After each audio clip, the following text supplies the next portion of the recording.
You were raised in the church. Mm-hmm. What was your childhood like? My parents were converts to the church. We went to church every Sunday. We had family home evening every Monday. We did scripture study every night. I did early morning seminary. You might be able to say I graduated high school a year early so that I didn't have to do that 4th year of early morning seminary. I met my former husband at Institute, and we were married and moved up to Rexburg to attend BYU, Idaho. How many children do you have? I have 3 children, but there have also been 6 foster children. You guys left Rexburg and moved to? Amarillo, Texas. Texas, and you moved back in 2015. Yes. We meet a guy and he is chatty and friendly, and probably 3 weeks later, I got a phone call one day, and it was this person, and he had told me that, he just kept being prompted to call me. He had an accounting firm. So he invited me over for an interview, which ended up being really casual. And we talked through what my goals were and what I was looking for. And he had just moved his practice from another state. And so he was looking to kind of build things from the ground up. Pretty normal encounter, just? Yes. I mean, nothing abnormal or anything, just, hey, I might need some help in my office. Are you interested? Yes. Well, but everything was toned with, like, God is telling me that this is what I should do, and he's been harassing me about it, or he's been pestering me that I need to talk to you. I was kind of torn between, oh my gosh, here is this job opportunity in a field that I love and am passionate about. It's the only core subjects that I did extra homework for, but it took me a long time to learn to embrace being a stay-at-home mom and the importance of that for my family. And so I ended up starting to work for him in July of 2015. And it's just you and him at the beginning, right? That's correct. But he's married with a family and you're working out of his home. That's correct. Okay, so when did you start to witness abnormal behaviors? I don't remember the timeline exactly, but it was probably that first month where he shared with me some of his spiritual gifts. So he volunteered that? He volunteered that information. And I think in part it was because he was counseling people who were struggling with that, who had spirits inside of them and needed to be cast out, whether it was to help with pornography or other addictions or other illnesses. Okay, so he's telling you that he's counseling with these people and evil spirits, and you just think, oh, it is what it is. It is what it is. Yes, it is what it is. I'm not going to sit here and worry about it too much. And he had shared it in part because these people would sometimes come during the workday and his office would be closed. And so I would not be able to interrupt. His friends knew about his spiritual gift and they would tell their friends. So it was a word of mouth. It was his spiritual gift. And so he honored God by utilizing his spiritual gift. So it wasn't part of his church position or No. part of his professional position. No. This was people that heard he had this gift, so they were coming to him to be healed. Yes. Where did it go from there? So there was a speaker coming to Rexburg at the end of July, and he was so excited. He had read all of her books, and I think he'd even met her before, but it was one of Chad Daybell's authors. And he offered to get me tickets. I think he was either saying the prayer or helping conduct it somehow. But he got tickets for my former husband and I and my brother and my mom to attend.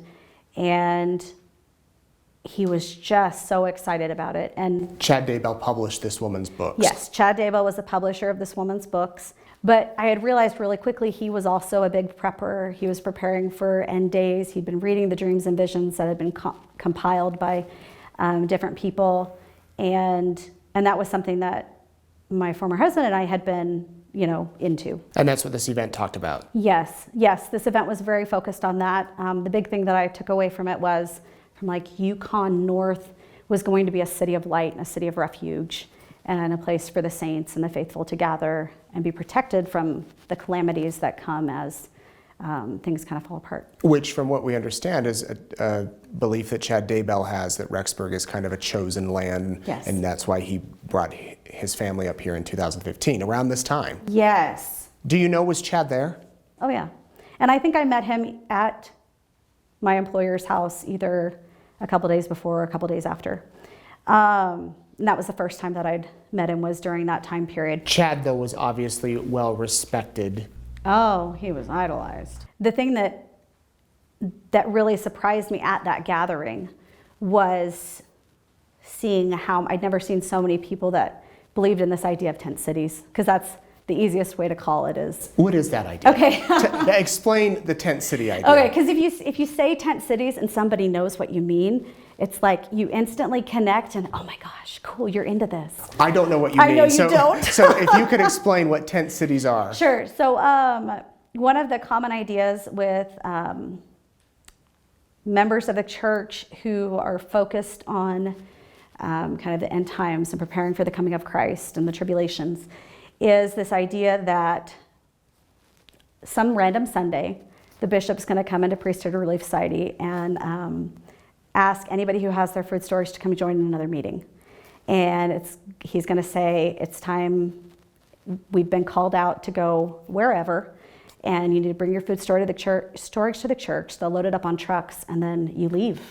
People had their large canvas tents. We cashed out retirement at one point to buy that and more.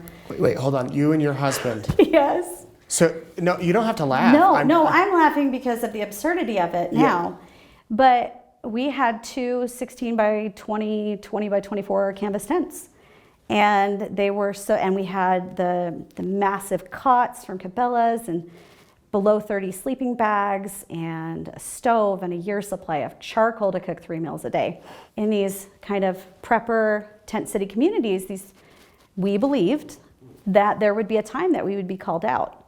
And if we weren't, then there would be a time that these items would be needed. And so we had a year's supply of certified gluten-free food storage because I had celiac. We had stuff to keep us warm. We had cloth diapers and little sets of scriptures because you never know whose kids you're going to be helping take care of. Any idea how much money you spent on all that? At least $15,000 to $20,000. Wow. The behavior with your boss continued to, looking back now, to not be normal. Yes.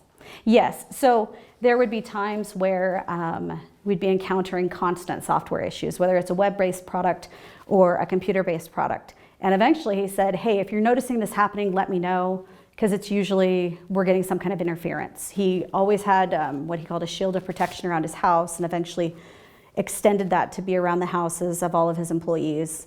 Invisible protection, right? Yes. I mean, we're not talking about a fence here. Nope. We're talking about a spiritual shield of protection. And how did he get that? He knelt and prayed and invoked his priesthood authority. So he said that the business was protected.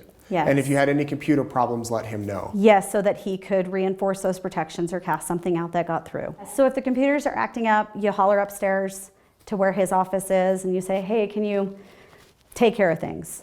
So he's casting spirits out of computers, putting shields around the home and around the business, and you think that this is normal? I mean, you didn't think anything abnormal about it.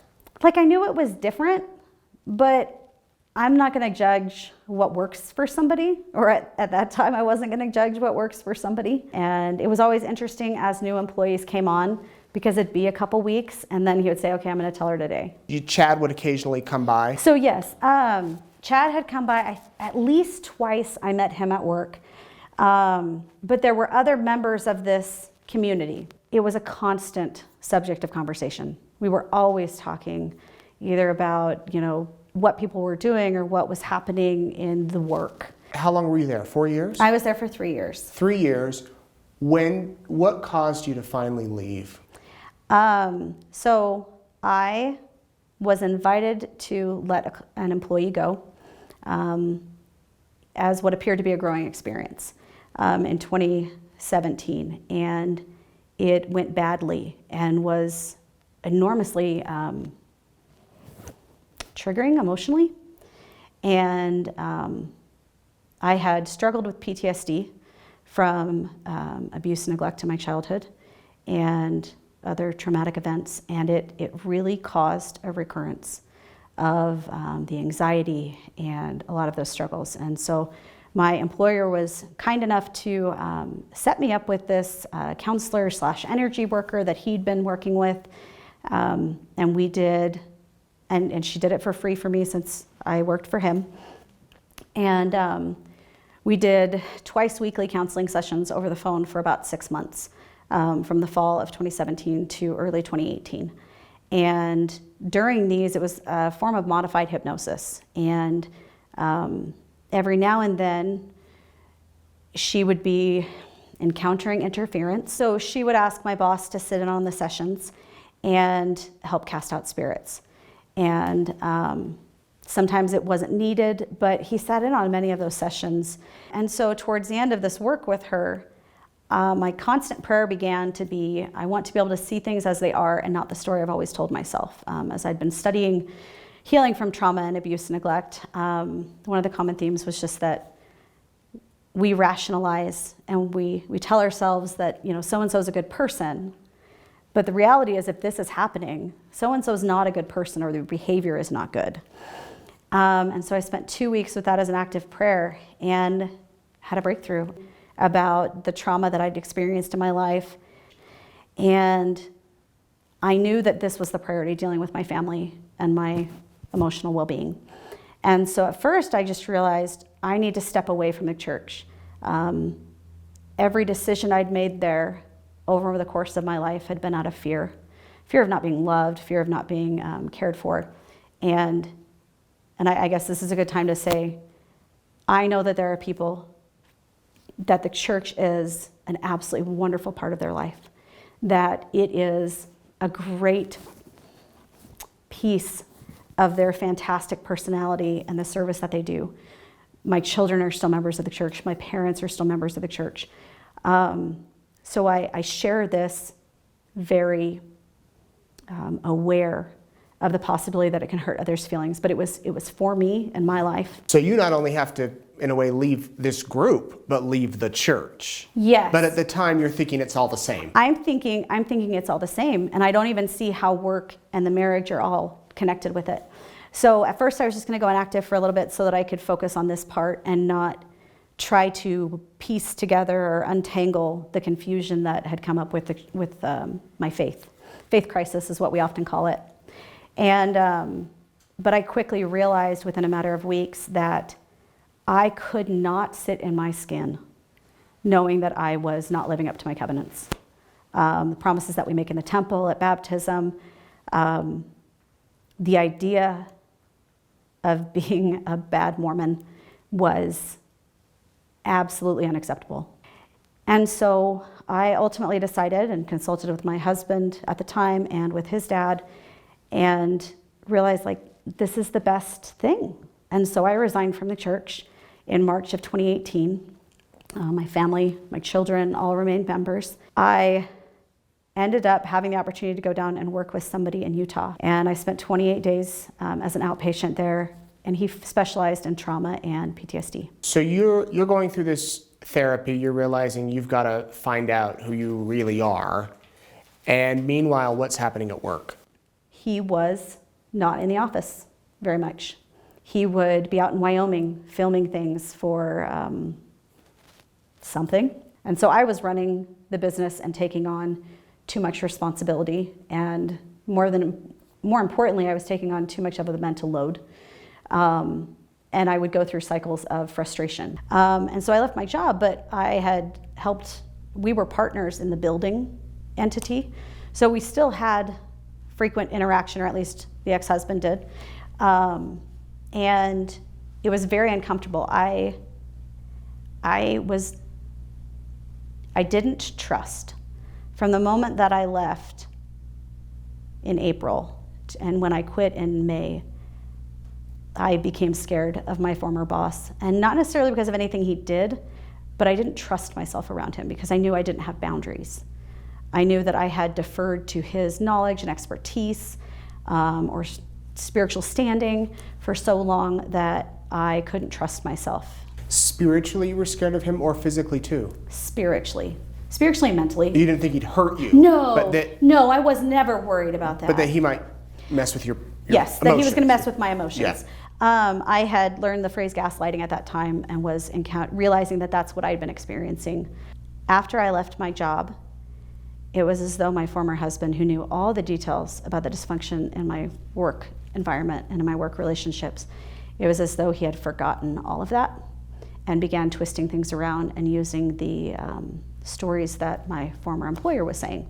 I just knew that staying in that marriage was not acceptable or reasonable or a good decision. The story breaks. And I think you messaged me within a day or two, or an hour or two maybe. I think I messaged you within an hour or so. I was laying in bed and I saw the kids' pictures and I scrolled up and I saw Chad's name. And it was like I came unglued. I immediately texted my office manager at my job at that time and said, "Oh my goodness, is he a client?" Because I was trying to remember how I knew this guy's name. How did I know him? And she replied back pretty quickly, "No, he's not." And that's when, I put my hands down on the bed like this, and I realized what all of this was. I realized it was Chad, and it was from my first job. And I'd had a friend, a really good friend, who came over one night about 8 months ago, and we were just chatting. And for whatever reason, I started telling her how into the prepper stuff we were. And I started telling her about what I had experienced in my work environment. And she sat there dumbfounded and told me that I had been in a cult and that none of this stuff was okay. And I didn't believe her. And this is a Latter-day Saint? This is an active Latter-day Saint. And she told you you've been in a cult? She told me I was in a cult. And she told me that this was abuse and that it wasn't okay. And I remember sitting there and like, okay, I hear the words you're saying. I'm not going to internalize them because I don't know what to do with them. And that just seems crazy. I was just super faithful. So when I saw that day, I freaked because it meant that she was right. Why did you decide to talk publicly about this? I feel an enormous amount of shame for staying in a dysfunctional environment with gaslighting and manipulation for so long. I feel enormous shame for staying in an unhealthy marriage. I feel shame for believing the things that I believed. If there's another person in my shoes who's dealing with this and it's under the guise of, spiritual guidance or trying to help keep you on the path to God or keeping you, in a place where you can receive the blessings that God has for you, I want that person to be able to see that they might need to look at it from a different angle. I've had constant stomach troubles throughout my life, and I had celiac for 7 years at that point, and my intestines were just really struggling. And one day my employer and I were talking, and I was probably crying because I was hurting so bad. And he said, "Don't you have the faith to be healed?" But that day in his office, I was hurting so much and I was so desperate to not be in pain that there was a shift in my mind, and I decided, okay, I'm gonna see if I can get to a place where I feel like I could be healed. And I talked about it with my former husband, I talked about it with my boss, and a week or two later on Mother's Day, 2016, they gave me a blessing and healed my celiac and healed my blood sugar issues, and they healed hormonal imbalances and thyroid issues to where I stopped taking all my thyroid medicine and my supplements, and I slowly got to where I wasn't so scared, and I eventually tried eating bread, and I didn't have a reaction, and so I kept. So they truly healed you? That's what I thought. I genuinely believe they did. I knew that it would take months before it would show in my system because I had been gluten-free so strict and so long that I tested negative for it at that point. But you started to feel better. Yeah, I was feeling better. I was eating. It was lovely to not obsess about food and worry about that. And I knew at some point I'll go to the doctor and just get tested to make sure that I'm not doing any damage to my body. But 2 years later, I end up in the GI doctor's office, and I'm telling him what I'm feeling at that point. My stomach's upset more often. I'm having trouble eating certain foods. And he says, "Oh, that sounds a lot like celiac." And I had told him about the blessing, understanding he would be skeptical. I was ex-Mormon at that time. And he said, "Let's do a biopsy and confirm." And sure enough, it comes back that I had active celiac. And I had been, after that, as I adapted to, well, now I have to be gluten-free again, I had been told by a handful of people that, well, maybe it was my lack of faith that undid the healing. And so the other reason I speak to you is because I was so wrapped up in all of this that as an intelligent woman who'd had a disease for 7 years and had done all the research, I believed I'd been healed enough to start eating bread again, and after 2 years had done an enormous amount of damage to my intestines. There will be people that say you're just disgruntled at your old boss, or you're disgruntled toward the church, or, well, you got caught up in that crazy stuff, you should have thought otherwise. What would you say to those people watching? It took me 2 years to talk about this to somebody outside of my former husband. So to the people who want to say that I'm doing this because I'm disgruntled or angry, they're going to believe what they want to believe. I would rather have sat in my house tonight watching Netflix. And to those who think I'm here to rail on the doctrine or rail on the church, like, I'm now starting to see that I'm Mormoned wrong. My brother and I joke about that. He has also left the church in the last year. But we joke about how our sisters seem to be able to Mormon right. There's some flexibility. They can be nuanced. They make it work for them. But we were so black and white and rigid in our thinking. And I was so in this group of righteous obsession, and that I couldn't do it right. And so even now, I don't know that I'd ever go back, but do you know, in a year and a half, 2 years, when my daughter's going to be 8, I'll be there with my baptism dress for her to wear, and I will do her hair, and I will help her get dressed, and I will sit there with a big smile on my face, and I will support her on that day. When my boys decide to get married and sealed in the temple, I will sit outside of that temple and be an awesome, smiling mom, because that's what I can do for my children. I can support them in their spiritual beliefs and their frame of reference, even though I live in a way that's completely different than that.